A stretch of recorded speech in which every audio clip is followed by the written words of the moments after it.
Afternoon, Asian Carbon Clean. We've got a bit of a treat here. We've got a 1981 Toyota Land Cruiser. Now, I believe these weren't imported into the country, weren't on sale officially back when they were made. I think it was due to a conflict with Land Rover, possibly. But there are some that have been imported into the country since. This one is a pretty good condition, actually. 108,000 kilometres on the clock. So it's a 1981 model. 3-litre engine in this.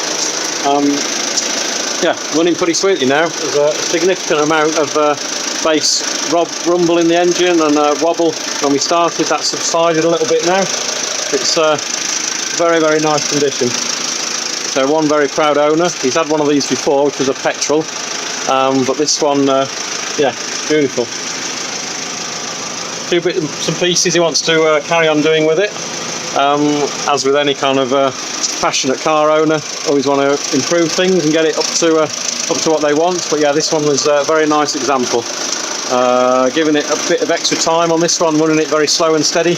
But yeah, very, very nice, this one.